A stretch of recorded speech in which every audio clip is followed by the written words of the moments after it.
Sweet. Chiefy, day before the derby, how are you feeling? Excited. Yeah, looking forward to it. Looking forward to big crowd and showing what we've got. Yeah, you've obviously had a couple of these now. Do you prepare any different to an Auckland FC game than you would any other game? No, it's pretty much the same process for us every week. It's the same. Same process in terms of training, analysis. We don't take it any differently. There's no pump up, sessions or anything like that. It's business as usual. Been really pleased with how the group's going. At the moment, even though we were defeated against Victory last game, thought we put a good 90 minutes in. And it's just the last 2 months, there's been a lot of learning in the group, and if we keep going that way, the results will come. There's always a bit of niggle, especially with the fans, like any derby. Sure. There has been, in the build-up to a couple of them, between the clubs as well. It seems a little bit more timid this time around. Is that fair? I don't follow it, to be fair. I've been off socials for a long time, so I don't stay, up to date. But I think that's really healthy. I like the old take the W back to Auckland, and it's for us to go get it back. I like that sort of banter. It's good, and I think it's it shows a healthiness in the football landscape. Marco Rojas is on the ins. He's out training. Is that obviously it's ahead of schedule? How far through is he? Yeah, so he's probably 2 weeks ahead of schedule, and probably about a month ahead in terms of fitness. So, he's done really well over the last 2 weeks. There was a bit of aggravation in the ankle, but that hasn't flared up. So, he's given us the confidence that he's ready to play. We played him the other day, hit a lot of Ks and a lot of high speed meters, so that gave us the confidence that he can play. So, someone great to utilise in the game. And obviously you don't take them if you don't think they're going to be playing this year. Can we expect him to play a role in the game tomorrow? Yeah, look, again, I'm not going to reveal the game plan, but, I'd like him to be part of the game tomorrow at some stage. It really depends on how the game pans out. Obviously, if we need a goal or we need some creativeness, I probably can rely for him a little bit longer than what I would have planned. But again, also in the back of my mind is if he's back this early, is also building him incrementally so we can go to the last stretch of games where we need to win a majority of our games and get him ready for that as well. And Chico, the plan was always Auckland. Is that still the plan? Well, yeah, everything's in place. Visa is ready. He's been training, so he'll take part in tomorrow's game. And again, he's probably in the same boat as Marco. Obviously, when you signed Marco and you got him involved in the club, the plan was sort of always around building the attack around him. Alex is back, Payne's back, he's around. You've got Chico. These sort of plans slowly starting to fall into place for you in what's been a pretty frustrating season on the injury. Yeah, look, frustrating on one part because I haven't been able to, utilise, the 10 that I envisaged that would start at the beginning of the year and finish the end of the year. But on the flip side, a lot of these young guys have come through, have had accelerated learning. And to be fair, we've gone the last 2 months relying on those boys and we're getting results, not like a lot of wins, but, it's very positive. So to have all these players back filtering in, I'll be really pleased when they're all fully fit and ready to go. I'm hoping that's, within the next couple of weeks, but any involvement for me is fantastic. And I know you don't talk game plans or anything like that, but sure. Have you seen something in the 2 losses or in anything around Auckland's game that you guys think you can exploit, having played them twice as well?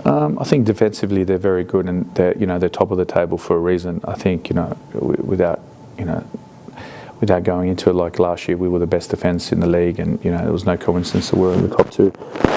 For us, I think it's more about mitigating and, making sure we don't make errors or give errors up that lead to big chances. So again, apart from the transitional goal in the first game, we could have defended all the goals that we've conceded against Auckland, and I think that might be lack of experience or timing or so on. A number of reasons, but I think the more the group plays together, the more they understand what's required of them in the game model and so on. Those errors are starting to become minimal. And so I think if we can keep that side I think we'll be in the game for a large part, and it's just more about now us capitalising more on those final third entries, and it's not going to be a game where I think Auckland are going to give a lot of chances, so it might be 2-3 big chances in the game, and we just got to make sure we finish those. Alex said a couple of days ago around 60 minutes for him. Is that the plan from your point of view? Yeah, I think. Again, it's more about duty of care and making sure that he's right. I'm looking more longer term. I think he feels like he can play 60. I'm not really sure that would be a wise thing to do at this stage. But again, he'll be involved. Given what you have coming back in the next few weeks, do you think, or how high do you think you guys can still finish in terms of the top 6? Look, I've probably been saying this now for the last 6 weeks. I haven't changed my tune. It's game by game. I know for a fact that the next 2 games are going to be very critical to, I think, any aspiration of us finishing in a high position.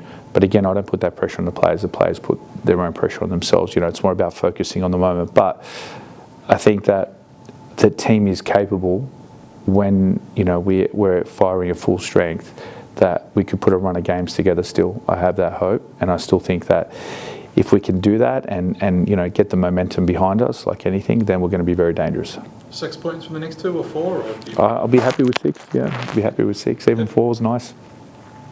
Alex Rufer, obviously coming back from illness rather than injury, he spoke about the difference in returning from illness during the week. What's that like for you from a managerial perspective? Yeah, it's unique. Illness is it's a different dynamic in the sense that injury you have an expected return to play, whereas illness, especially glandular fever, there's a bit of uncertainty around recovery, also mental fatigue, physical fatigue, and so on. So I think it's been more of an ongoing discussion. I speak to him every day, make sure he's in the right headspace. I always check on how he's feeling, making sure that that he's in a good headspace, and also looking out for anything that might be a little bit odd. The good thing is that he wants to play every minute, and he's very bored. He wants to lead the team. So that's been really, really good. Again, there's always, with illness, there's always a chance of relapse and so on. So that's the one thing that we're primarily focused on, preventing. So again, playing him 60 minutes makes it a higher exposure, whereas playing a little bit less, helps with that risk. Alex is back, Tim Payne back, Marco potentially back as well. How important is it to have those older, experienced players in for these kinds of games? Yeah, similar to the question before, I think that it's important because, experience, especially in these big games and the big run of, or the stretch of games that we're going to have, it's important for those guys to ride the wave of emotion. So I'm stoked. I'm actually really happy Marco's back. The fact that he's a quality player.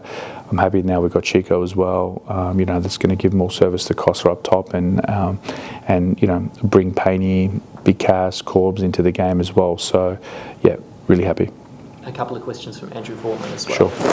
In the Melbourne and Sydney derbies, no team has ever swept all 3 in the same season. How important is it for the Phoenix to avoid that fate? I think avoiding any defeat is, that's like a proper stat question.